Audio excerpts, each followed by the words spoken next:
Bueno, seguimos con nuestro tema. Sabéis que estamos en Filipenses capítulo 1, versículo 27. Creo que este es el sermón 26, si no mal recuerdo.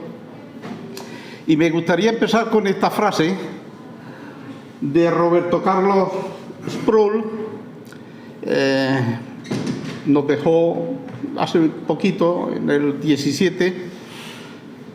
Es muy conocido por su emisora de radio en Norteamérica, que llega hasta 60 países. Teólogo, un buen maestro. Y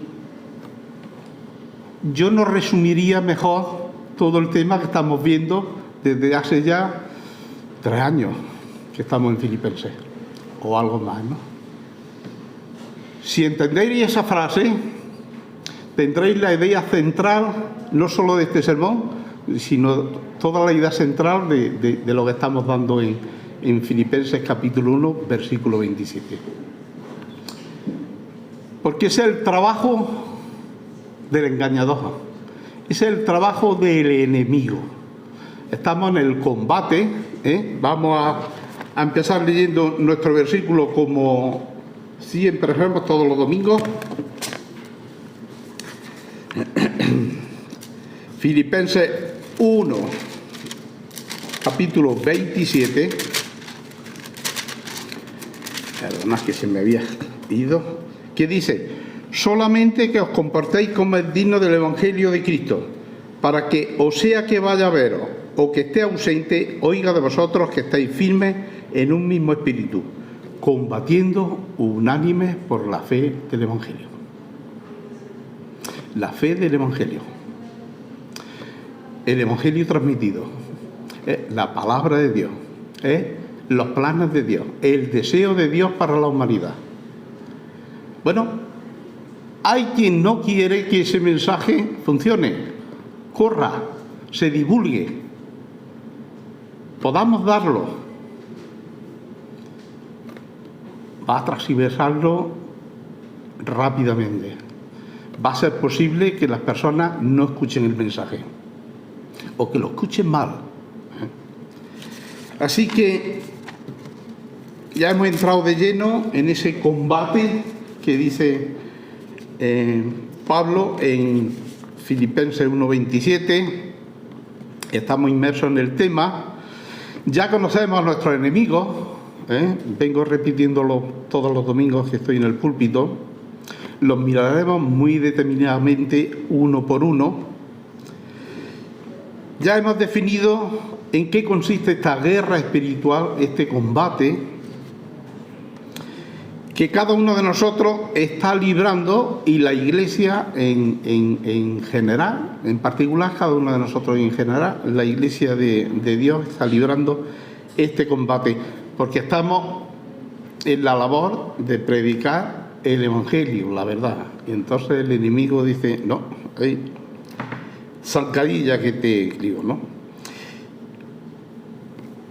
Hemos localizado dónde empezó esta guerra, en el plano natural, en el Edén, que volveremos continuamente a Génesis 3. Satanás trasladó, aunque la guerra es espiritual, pero en el plano natural lo trasladó en Génesis. Que no es una lucha de poder, eso ya lo vimos la última vez, que no es una lucha de poder. Satanás no tiene poder, aunque no se ha enterado. Cristo ya lo venció y lo despojó de ese poder. Pero él no se ha enterado, él sigue a sus 13. Nosotros no estamos tampoco en lucha con el enemigo, con Satanás, por el poder. No tenemos que quitarle nada, porque él no nos toca tampoco, si no es permitido por Dios, ¿no? Entonces, nuestra lucha no es esa. Entonces, ¿cuál es nuestra lucha? Nuestra lucha es por la verdad. Dios dice: aquí está mi palabra, créela y obedécela. Y alguien te susurra en el oído: jamás obedecer a Dios traerá felicidad. ¿Qué es lo que te dice el diablo? escucha tu corazón, sueña, como si estuviéramos en Disney, ¿no? Sueña. Y eso es lo que Él quiere. Eso es lo que le dijo a Eva. Déjate llevar por tu corazón, por tu intuición. Sueña lo que puedes llegar a ser si desobedeces a Dios, si comes de ese fruto, ¿no? Utilizó esa táctica con los primeros y la está utilizando con cada uno de nosotros. También el diablo nos dice: sigue tu corazón, sueña, busca tu felicidad. Mira qué montón de cosas te la pueden dar, ¿no? Pero lejos de la obediencia. ¿La obediencia a qué? A la palabra de Dios. ¿Qué dijo Jesús? Yo soy el camino, la verdad y la vida. El hombre en el Edén cogió otro derrotero, completamente diferente al que Dios quería. Jesús dice: ahora yo soy el camino. En el Edén el hombre compró la mentira de Satanás. Jesús dice: yo soy la verdad. En el Edén el hombre cosechó muerte. Jesús dice: yo soy la vida. Entonces, Dios sabía que el hombre iba a caer, iba a comprarle las mentiras a Satanás y que allí iba a ser un desastre, ¿no? Bueno, Él proveyó ya una solución. Y esa es la solución de su verdad, de su mensaje, para contrarrestar, bueno, el desastre que trajo Satanás, ¿no? El desastre que trajo la mentira de Satanás. Dios busca una solución, pero el diablo siempre va a estar diciendo: esa solución no te va a traer felicidad, búscala por otro sitio, no la mires, no la obedezcas. Entonces, blanco y en botella, nuestra lucha espiritual es por la verdad, simplemente. Desde el primer día en el Edén hasta nuestros días, nuestra guerra espiritual es por la verdad. Y ese es el título que yo he sacado, a ver si... iba a decir Serafín. Jonah, a ver si eres capaz de sacarme luego un pequeño resumen, nada, 3 puntos, no te voy a decir mucho, de lo que estamos viendo, basándonos en la idea hasta ahí. La idea central que quiero transmitiros está ahí, ¿no? Pero luego quiero desarrollarla, ¿no? Entonces, el diablo, su misión, distorsionar la verdad, y la verdad de Dios. Ese es su fin, ¿no?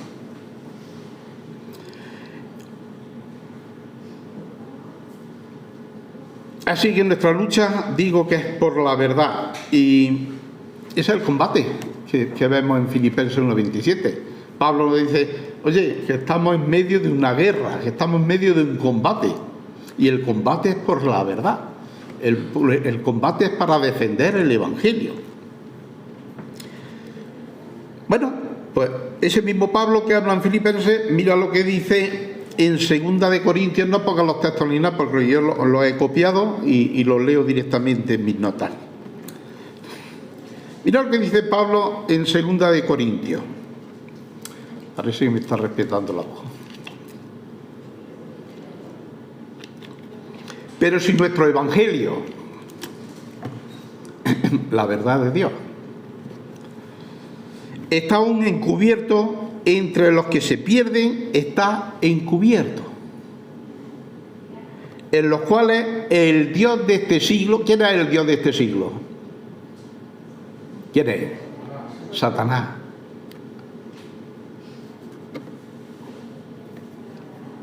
Cegó el entendimiento de los incrédulos, de los que no creen.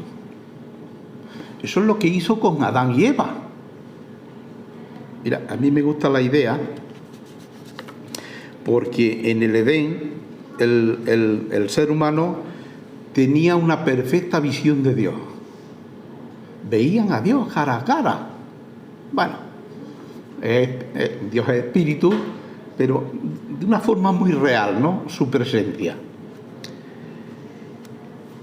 Tenían una perfecta visión de sí mismos, sabían quién era. Oye, ese es mi creador y yo soy el creado. Eso es una buena relación, ¿no? Y Dios les dijo, oye, os dejo toda la creación para que trabajéis en ella, ¿no? Para que viváis de ella, para que la sojuzguéis. Esa visión era perfecta. Bueno, pues viene el diablo, ellos compran su mentira de que van a ser igual a Dios o superiores a Dios, y entra el pecado, son engañados. Y es como si se pusiera un espejo delante de ellos. Antes tenían una visión real de lo que era Dios, de lo que eran ellos, de lo que era la creación. Ahora tienen un espejo y mira, por primera vez me veo yo la cara. Pero es que veo algo también reflejado detrás. Y me creo la mentira de que eso es real. ¿Os dais cuenta? El hombre quedó completamente cegado, ignorante de la realidad, porque al poner el espejo ya deja de ver la realidad. Ya no sé lo que hay detrás, ¿no? Ahora hay otra realidad, y esa es la que el diablo quiere que yo me trague.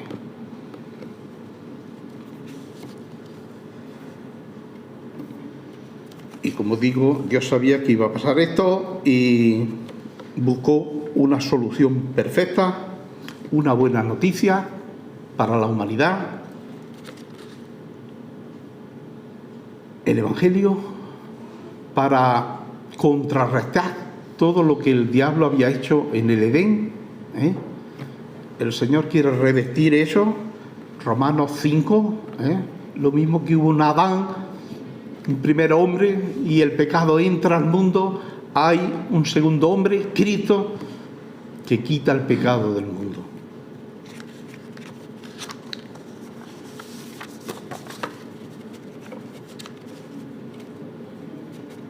Bueno, y ahora cómo está interfiriendo el enemigo. Ya sabemos cómo interfirió con Adán y Eva, presentándole una verdad encubierta en mentira con un fin de engañar. ¿Cómo está afectando ahora para la verdad del Evangelio? ¿Cómo interfiere el enemigo? Y ahí está muy claro, ¿no? Bueno, tenemos la parábola del sembrador. Quiero que me sigáis hasta Lucas 8, que es donde se encuentra, porque es muy interesante.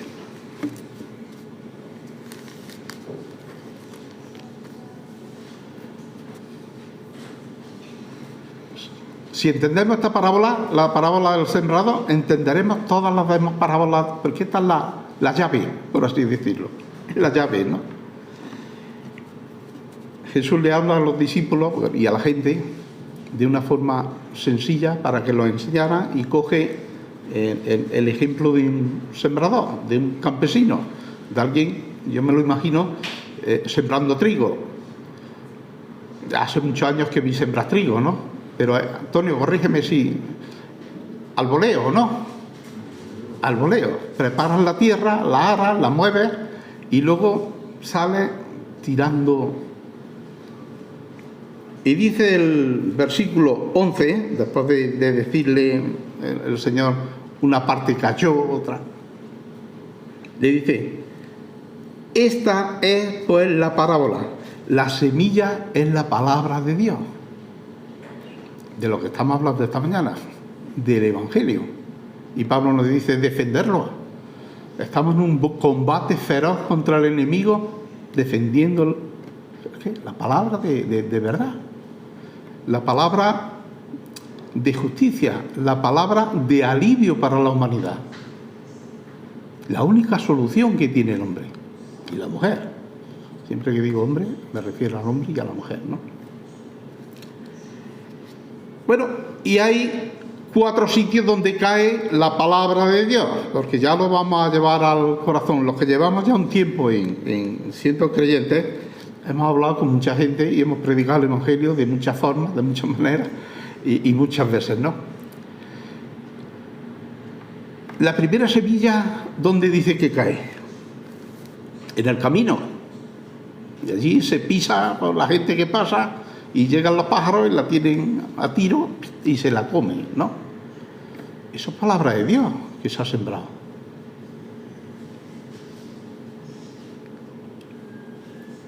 Dice, y los de junto al camino son los que oyen y luego viene el diablo y quita de su corazón la palabra para que no crean ni se salven. Lo que decíamos, esa voz que dice, sigue tu corazón, tú sabes, tú entiendes lo que quieres, sueña en un futuro mejor, busca tu bienestar.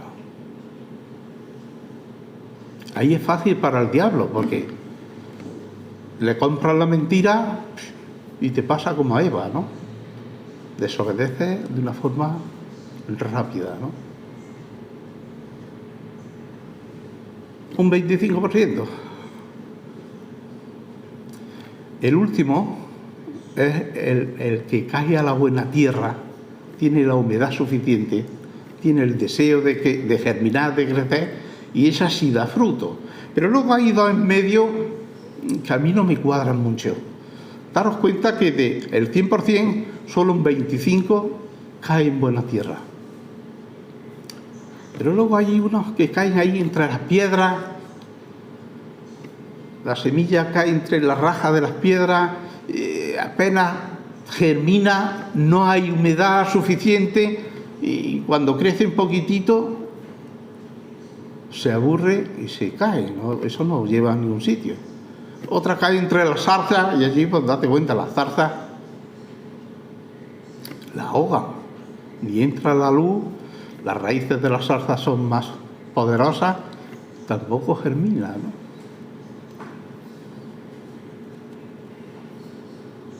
Bueno, yo pensaba, ¿no? Viendo, creo que en la Iglesia del Señor, bueno, el primer caso no, porque todos sabemos que cuando le hablas a alguien y te dice, ¿eso es el Evangelio? Así tan simple, tan sencillo, eso no me interesa a mí. O se ríen. Bueno, Pablo dice, es que para el que no cree, para el incrédulo, ¿qué es el Evangelio? Locura. Locura. Eso es un cuento de niños. Y es tan simple el Evangelio que es para los niños también. Pero luego lo complicado están las otras 2 semillas que caen, que germinan, que hay gozo, que hay alegría, pero luego no ves fruto. Yo creo que en la iglesia hay personas así, que han escuchado el Evangelio, no sé si lo han creído intelectualmente, pero no ha ahondado muy bien en el corazón. Un poquito de prueba y desaparece. Yo he visto desfilar muchas personas por la iglesia, En casi 45 años que llevo congregándome, he visto desfilar mucha gente. Gente que parecía, pero luego vino los problemas, pudieron más que su fe, o los que se enredan en el mundo. Las raíces de la salsa esa pueden más que eso y no les dejan salir. También es una semilla que se pierde, porque esas no dan fruto, son semillas que se pierden, ¿no? Y pueden estar quizá ahí durante mucho tiempo un tallito verde que tú los ves y dices, parece que sí, pero parece que no. No hay realmente. ¿Quién gana? Le compramos la mentira. ¿Por qué? Porque quizás la felicidad la buscamos por otro sitio. Y la felicidad no es el Evangelio. dice el enemigo, ¿no? Bueno, es evidente que hay una clara influencia del enemigo en nuestros días, también del mundo, con su sistema de valores que cada día está más desastroso, y sin darnos cuenta muchos compramos esos valores del mundo con sus modas, con su... que Dios nos dice, cuidado, cuidado porque te puedes enredar, ¿no?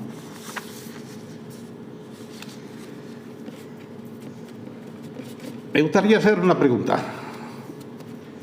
Si alguien os preguntara ¿qué es ser cristiano? ¿O quién es un cristiano? Venga, si podéis, mientras bebo agua podéis decir algo. Oye, ¿qué es un cristiano? David, ¿qué es un cristiano para ti? Que siga a Cristo. Muy bien. ¿Alguien más?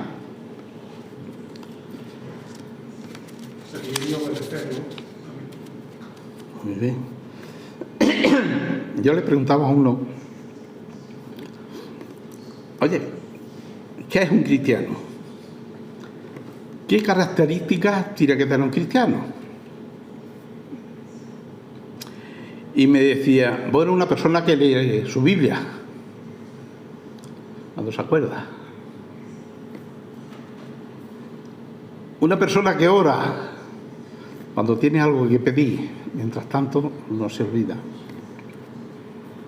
Una persona que asiste a la iglesia, bueno, si no tiene un plan mejor. Pero tú puedes ver a una persona con su Biblia en la mano, que un día ora y que lo ve en la iglesia y puede decir, cristiano. Pero es que una persona que no sea cristiana puede hacer eso, puede imitar eso perfectamente. Y de buena primera, ¡pop!, ya no lo ves. Y dices tú, parece ser que el brote verde se ha secado. ¿Llegó a ser cristiano? Bueno, solo el Señor lo sabe. Hay muchas circunstancias en la vida que nos hacen a veces enfriarnos. Yo mismo estuve 2 años apartado de la iglesia. Frío. Quizás por otras circunstancias. Mi mujer me dice 3 años. No me gusta recordar esa época, ¿no? Pero fue más bien una combustión. Me quemé quizás de tanto hacer, ¿no? Bueno, podemos decir también que un cristiano puede ser una persona que lleva una buena vida en el sentido, una vida honesta, que no lo ve en desorden,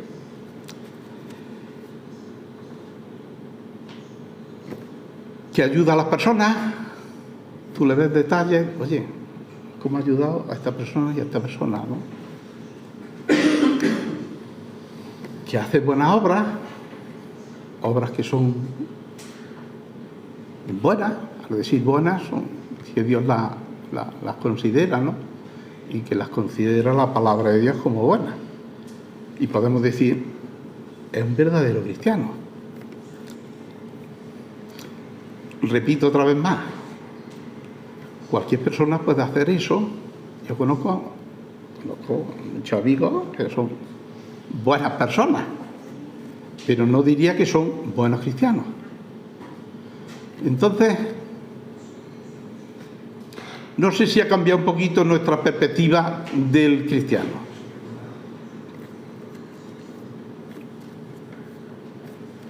Entonces, ¿qué es un cristiano?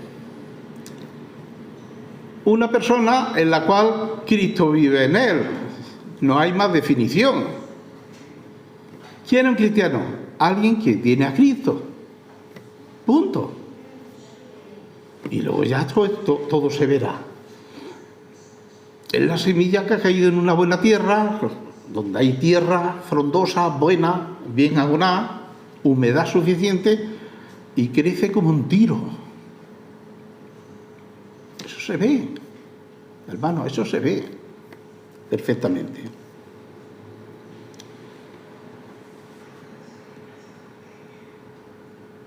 ¿Cómo se llega a ser cristiano? Esto parece un examen, ¿no? Pero son preguntas que yo me hacía, ¿no? Viendo el tema de la lucha, ¿no? ¿Se llega a ser cristiano paseando mucho la Biblia? Te ven y mira cómo lleva su Biblia. Viniendo mucho a la iglesia, eso es bueno, ¿eh? Y llevar la Biblia y leerla también es muy bueno, pero no es solo, no es eso. Es muy bueno venir a la iglesia siempre que haya culto. Pero no pienses que por venir a la iglesia mucho vas a ser cristiano o vas a llegar a ser cristiano. No se obtiene por ahí. No se obtiene por ahí, ¿no?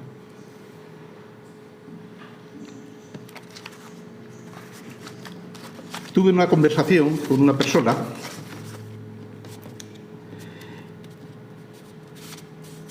está un poco lejos, si no os aseguro que estaría aquí en la iglesia,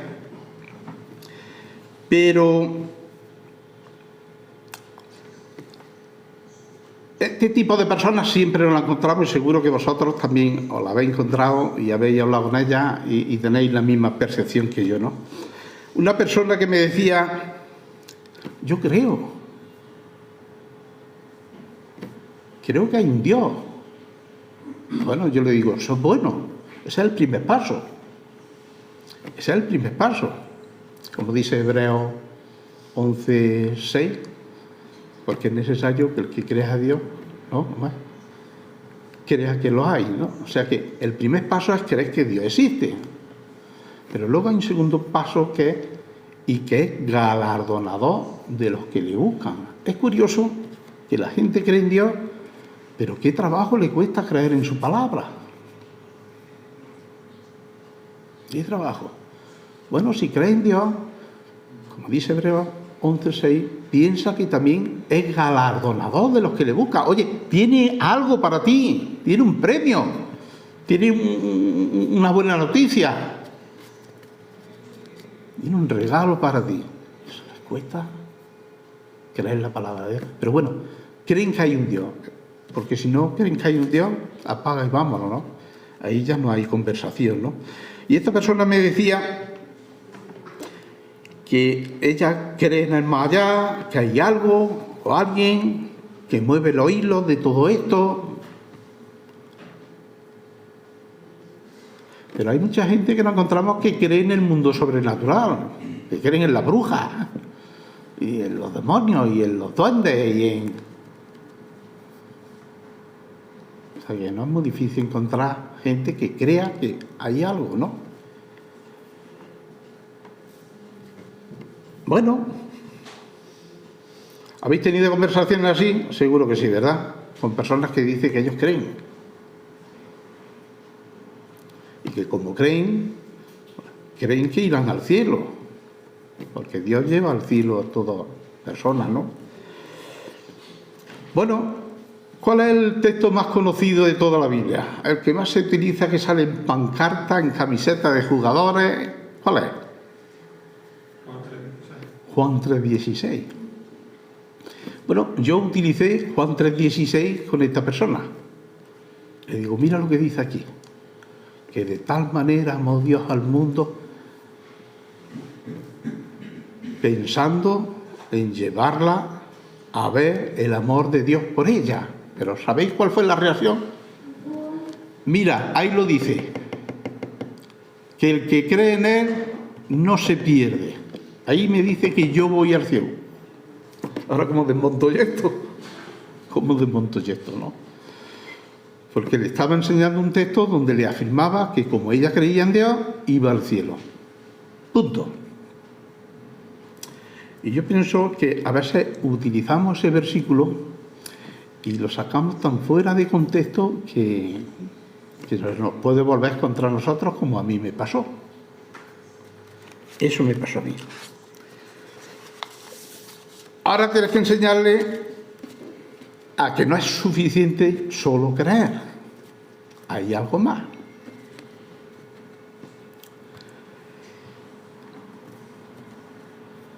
El problema de este versículo de Juan 3:16 es que es parte de una conversación. Hay 21 versículos ahí. San Juan 3. Vamos a buscarlo, por favor. Acompañadme. Porque es muy curioso lo que encontramos aquí, ¿no? ¿De qué nos habla esta historia? De Juan 3, ¿quién lo sabe? Acá, valiente. ¿De qué habla Juan 3? De Nicodemo. Gracias, David. De Nicodemo.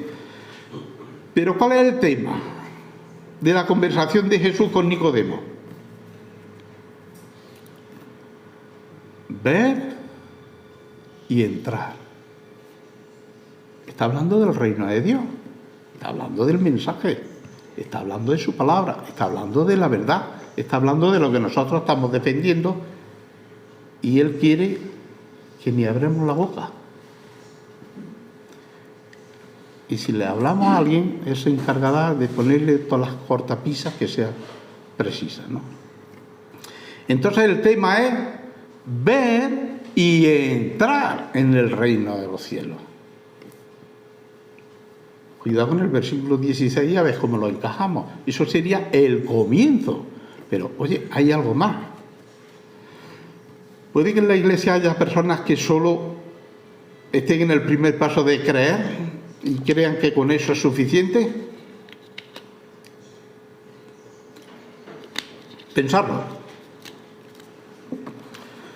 Nos dice el texto, un fariseo. Bueno, eso era muy pulcro para la ley. Eso la llevaban a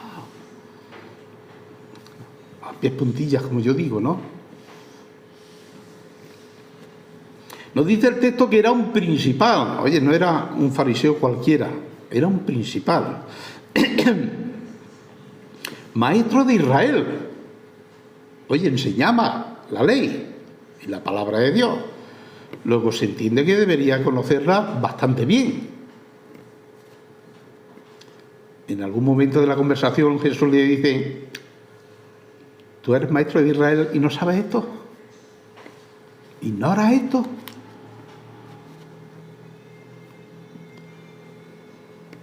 Y va de noche, para que no lo hipen. Y le dice, versículo 2, este vino a Jesús de noche y le dijo, Rabí, sabemos que has venido de Dios como maestro, porque nadie puede hacer las señales que tú haces si no está Dios con él. Oye, yo soy maestro y yo no puedo hacer lo que tú haces. Luego, Dios está contigo. A ver, explícanos un poquitillo. Y lo que me gusta es que Jesús no se va por las ramas, sino que le dice, Nico, yo sé por qué estás aquí esta noche. ¿Y qué le dice? De cierto te digo, o sea, es verdad lo que te digo, te estoy diciendo la verdad, y no hay otra. Eso. Que el que no naciere de nuevo, aquí ya entra otro elemento, nacer de nuevo. Entonces, simplemente con creer no puedo. No. ¿Qué dice Santiago? Los diablos creen más que nosotros, porque tienen una realidad de Dios completamente diferente a la nuestra. ¿Pero qué dice? Tiemblan. Nicodemo, no es suficiente con creer. Hay que nacer de nuevo. Y si no nacieres de nuevo, no puedes ver el reino de Dios. Nicodemo se va por la rama y dice, piensa físicamente, ¿cómo voy a volver al vientre de mi madre otra vez para nacer, no?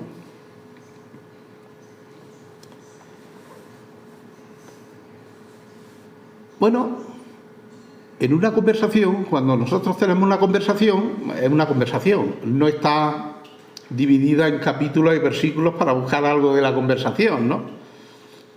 Eso se hizo en un momento dado para facilitarnos buscar un capítulo o un versículo, una conversación. Pero no podemos de una conversación sacar 2 letras y hacer un bulo. o a ser una doctrina o una enseñanza. Oye, vamos a verlo en contexto con toda la conversación. Y eso es lo que a veces hacemos con San Juan 3:16. Lo forzamos un poquito, lo sacamos de ahí y lo estrujamos al máximo, ¿no? No, es una conversación que dura 21 versículos, ¿no?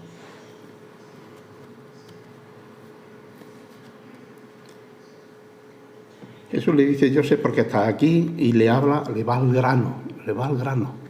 Posiblemente el corazón de Nicodemo estaba preparado, estaba haciéndose preguntas, ¿no? Oye, este que ha venido, ¿te parece que viene de Dios? Yo quiero enterarme qué es lo que, el mensaje que trae, ¿no? Versículo 5, otra vez Jesús le dice, de cierto te digo, que el que no naciere del agua y del Espíritu no puede entrar en el reino de los cielos. Ver y entrar. Oye, esto es un concepto diferente del Evangelio, ¿no? Esto es un concepto diferente del Evangelio. Jesús le dice a Nicodemo, oye, ¿qué pasa con el que no naciere de nuevo? No puede ver ni entrar. Muy bien. Ver el reino, entrar en el reino. ¿Quién puede ver y entrar en el reino? ¿El que cree? No, es el comienzo. Pero tienes que nacer de nuevo. Tienes que nacer de nuevo. Pero yo creo en Dios. No puede. Pero yo voy a la iglesia. No puede. Ni ver ni entrar. Pero yo enseño en la escuela dominical. Si no has nacido de nuevo, no puedes ver ni entrar. Es el énfasis que hace Jesús con Nicodemo.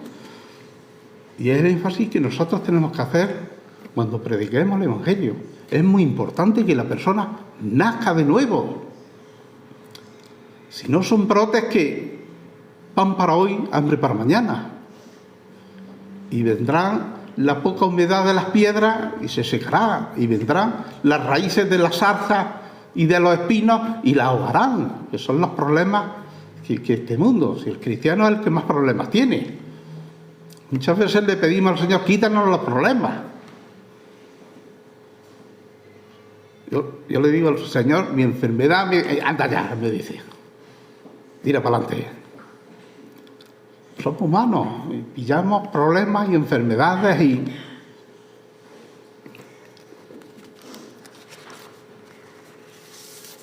Tú puedes hacer muchas cosas, pero si no has nacido de nuevo, no vas a ver ni a entrar en el reino de los cielos. Puedes ser una buena persona, hacer el bien, ayudar a muchas personas, dar el diezmo, o más del diezmo. Puedes ser un sufrido en enfermedades, en padecimientos. Puedes hacer muchas cosas para la obra de Dios. Pero Dios dice, todo eso tuyo son trapos de inmundicia. Eso yo no lo quiero para nada. Nadie puede entrar en la gloria por haber hecho algo. No soy nada y nada puedo hacer por mí mismo. Y el versículo 5 que hemos leído, muy bien, ¿no? El versículo 5 que hemos leído, el que no naciere de agua y del Espíritu. Dos condiciones le pone Jesús a Nicodemo. Para poder ver y entrar en el reino de Dios. Cuando se habla de agua en todo el Antiguo Testamento, aquí tengo unos cuantos versículos que he copiado para leeros y no tenemos que buscarlos, así perdemos menos tiempo. Cuando se habla de agua en el Antiguo Testamento, se refiere a la limpieza, a la purificación. Y de ahí los rituales que tenía el pueblo, sobre todo los sacerdotes, ¿no? De lavarse continuamente para estar limpio delante de Dios, ¿no? Voy a leer unos cuantos versículos. Estoy leyendo en Ezequiel, capítulo 36, versículos 24 al 27. Y yo os tomaré de las naciones y os recogeré de todas las tierras. Ahí estoy yo. Y os traeré a vuestro país. Esparciré sobre vosotros agua limpia y seréis limpiados de todas vuestras inmundicias. Y de todos vuestros ídolos os limpiaré, incluso los del corazón. Os daré corazón nuevo y pondré espíritu nuevo dentro de vosotros. Y quitaré de vuestra carne el corazón de piedra. Y os daré un corazón de carne. Y pondré dentro de vosotros mi espíritu. Y haré que andéis en mi estatuto. Cosas que antes no andaban y las costaba un montón. Y guardaréis mis preceptos y los pongáis por obra. Limpieza, agua y espíritu, es lo que vemos en estos textos. Tito, carta a Tito, capítulo 3, versículo 5. Nos salvó, no por obras de justicia que nosotros hubiéramos hecho, sino por su misericordia, por el lavamiento de la regeneración y por la renovación en el Espíritu Santo. Limpieza, agua y espíritu, lo mismo que en el Antiguo Testamento. ¿Veis la correlación en la palabra de Dios? Salmo 119, versículo 9. Este era uno de mis preferidos, tendría la edad de Jonás. ¿Con qué limpiará el joven su camino? Con guardar tu palabra. Con guardar tu palabra. Qué relación más preciosa y más exacta la palabra de Dios con nuestra limpieza y nuestra conversión. La palabra nos limpia, la palabra nos limpia. El Espíritu nos renueva. ¿Entendéis? La palabra nos limpia. A no ser que el salmista nos esté engañando. ¿Con qué limpiará el joven su camino? Con guardar tu palabra. La palabra nos limpia. Y el Espíritu nos renueva, nos cambia, nos hace nuevo. Jesús le dice a Nicodemo, tienes que nacer de nuevo. Tienes que ser limpiado por la palabra. La palabra que es mi palabra, mi promesa. Y por el Espíritu Santo que yo doy a las personas. Segunda de Corintios 5, 17. De modo que si alguno está en Cristo, ¿en dónde? En Cristo. Si alguno está en Cristo, es el cristiano.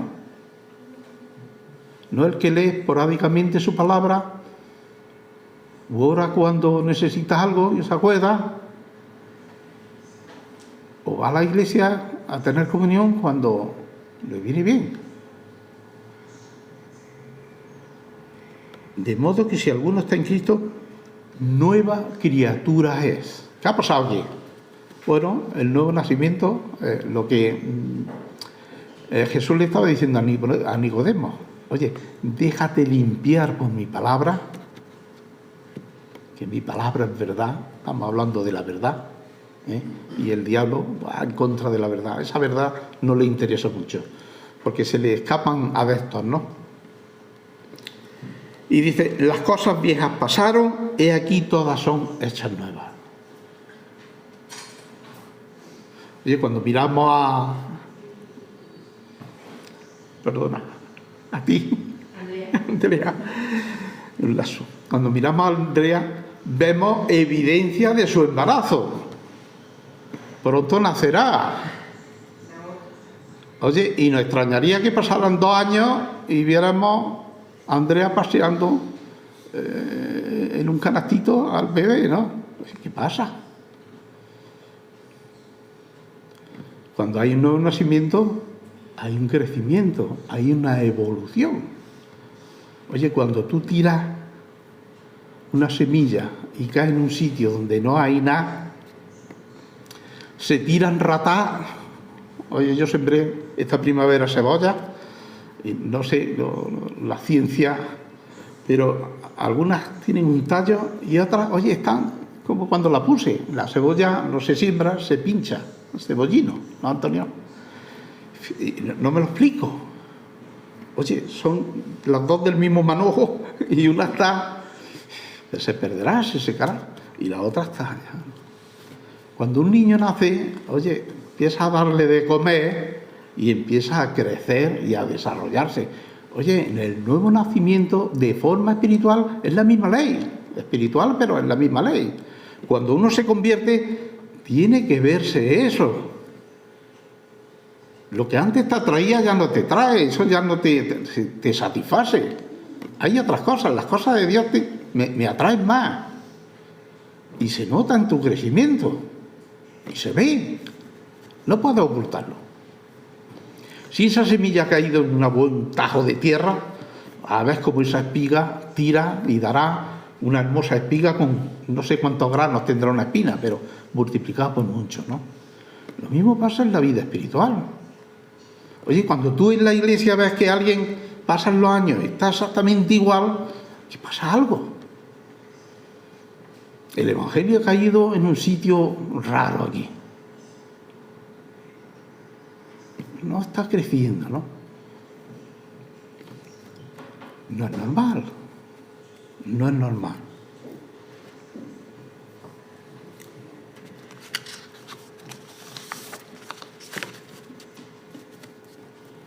Jesús le dice a Nicodemo en el versículo 7, no te maravilles de que te he dicho es necesario nacer de nuevo. O sea, no te asombres.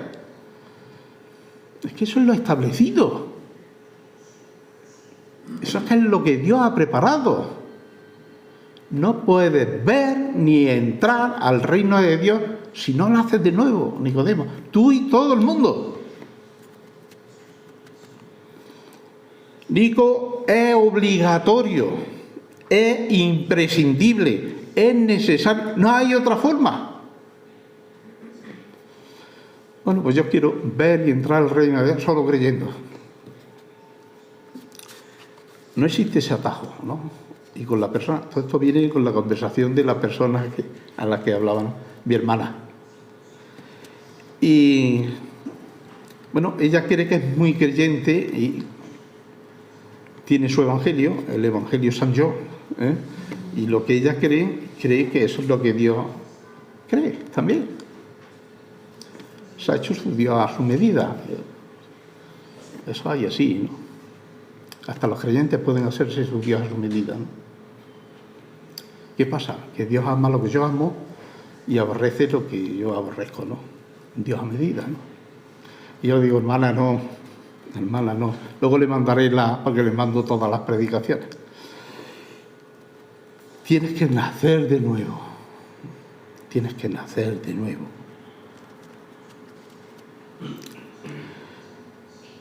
El nuevo nacimiento es obra del Espíritu Santo. Ahí no interviene la mano del hombre para nada. Nosotros solo intervenimos ¿para qué? Para echarla donde caiga. El Señor sabrá. No sabe dónde va a caer, ¿no? Nadie puede nacer de nuevo sin escuchar el mensaje, sin creer el mensaje, sin aceptar la palabra de Dios, y nadie puede nacer de nuevo sin la obra del Espíritu Santo, porque sería como dividía la orquesta, ¿no? Tenemos el estéreo, ¿no? Como si lo ponemos en mono, ¿no? Solo tiene una parte. Dice Santiago capítulo 1 versículo 18, Él de su voluntad nos hizo nacer por la palabra de verdad. Estamos en una guerra por la verdad. El título de la predicación es La lucha por la verdad. Nosotros estamos luchando por la verdad. No dejamos que el diablo gane terreno, ¿no? Primera de Pedro 1:23. Siendo renacido no de simiente corruptible. Nicodemo decía, ¿vuelvo otra vez al vientre de mi madre? Nicodemo, que eres maestro, tú no sabes esto. Tú no has leído nunca Ezequiel. Siendo renacido no por simiente corruptible, sino de incorruptible, por la palabra de Dios. La palabra de Dios nos limpia, tenemos que aceptarla, quererla, obedecerla, y el Espíritu Santo dice, ahí va la nueva criatura. Las cosas viejas, para atrás. Todo ha hecho nuevo. Todo ha hecho nuevo. Juan 3:6. Lo que es nacido de la carne, le dice Jesús a Nicodemo, carne es. Carne es. Por eso si estás lisiado, morirás lisiado. Es carne. Y lo que es nacido del Espíritu, Espíritu es. Entonces estamos hablando de un nuevo nacimiento espiritual, que sucede en lo más profundo de nuestro ser, de nuestro corazón, de nuestra mente, que ya nos domina. El Espíritu Santo usa la palabra de Dios para enseñarnos que somos pecadores y que necesitamos un Salvador. El Evangelio. Cuando yo predico el Evangelio, siempre utilizo los 10 mandamientos, porque ellos nos enseñan la maldad del hombre. Somos incapaces de cumplirlo. Somos incapaces. Entonces, el Espíritu Santo utiliza esa palabra de Dios, que son los mandamientos, para enseñarnos que somos pecadores y que necesitamos un Salvador, porque por nosotros es imposible. Es imposible. Luego, el Espíritu Santo usa esa misma palabra para enseñarnos que el Señor Jesucristo es el Salvador que estamos esperando. O el único. El válido. ¿Me entendéis? La palabra de Dios nos dice, eres pecador. No puedes ir al cielo. Tú no, ni puedes ver, ni entrar. Necesitas a alguien que te salve de tu estado. Alguien que pague lo que tú no puedes pagar. Y luego el mismo Espíritu te dice, Jesucristo es el Salvador. ¿No nos dice en San Juan que el Espíritu Santo convence de pecado? Esa es la obra. Esa es la obra. Y cuando le hablamos a alguien del Señor, nuestra primera oración debe ser esa. Oh, Espíritu Santo, convence a esta persona de su pecado. Convence a esta persona de su pecado. ¿Por qué? Porque es el primer paso y el más difícil. Si tú no ves tu pecado, oye, te traigo la salvación. ¿De qué me vas a salvar? Yo me estoy ahogando. Antes tienes que ver que te estás ahogando realmente, ¿no?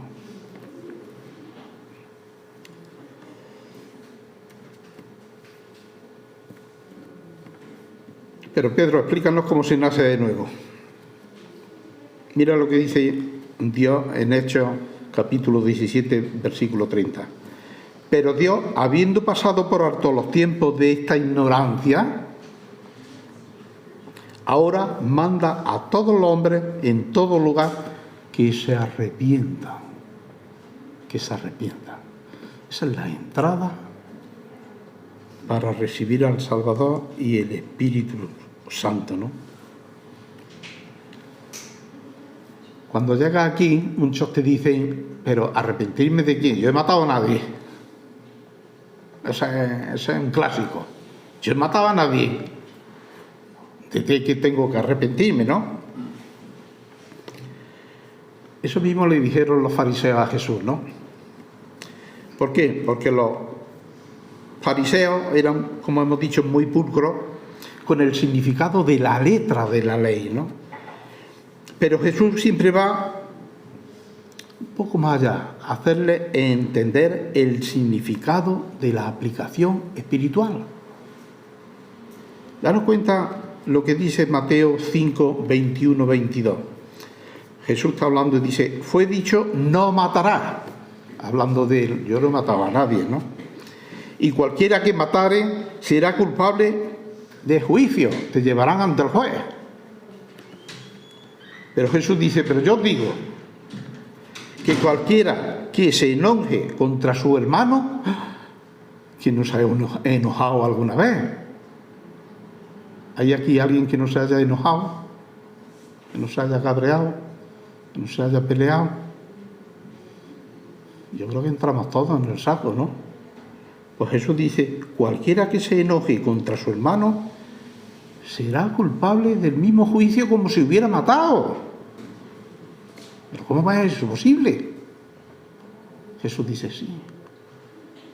¿Quién se salva de ahí? Nadie. Nadie. Nadie puede cumplir la ley. La ley me enseña que soy pecador y me lleva a Cristo. Eso dice Pablo en Gálatas. Entonces vemos que Jesús los confronta, ¿no?, con esa aplicación espiritual. Voy terminando, hermano. Nadie puede dar la talla, por lo cual necesitamos un Salvador. Y Dios utiliza el Espíritu Santo para que nos convenza de pecado y encuentre en nosotros el deseo de querer ser, no querer hacer más lo que desagrada a Dios. Ese es el deseo, ¿no? Ese es el deseo.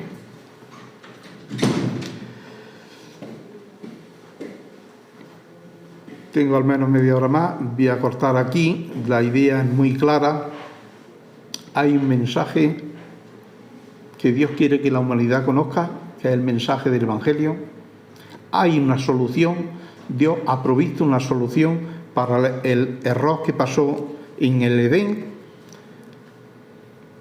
Esa es su verdad, esa es la palabra, esa es la que Pablo nos dice tenemos que defender, pero oye, no sino como un combate, como si nos fuera la vida en ello, ¿no?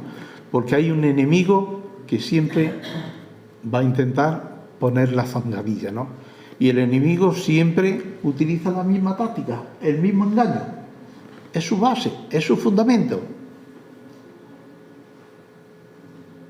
No obedezca, porque en la obediencia no hay felicidad.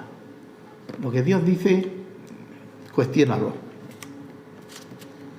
Escucha tu corazón, sueña con tu mente y busca tu camino, ¿no? Pero a Dios no le hagas mucho caso. Bien, lo dejamos aquí, seguiremos el próximo día con la misma idea, somos defensores de la verdad y estamos inmersos en esta guerra espiritual en la cual estamos siendo atacados cada uno de nosotros y de una forma general la Iglesia. Amén.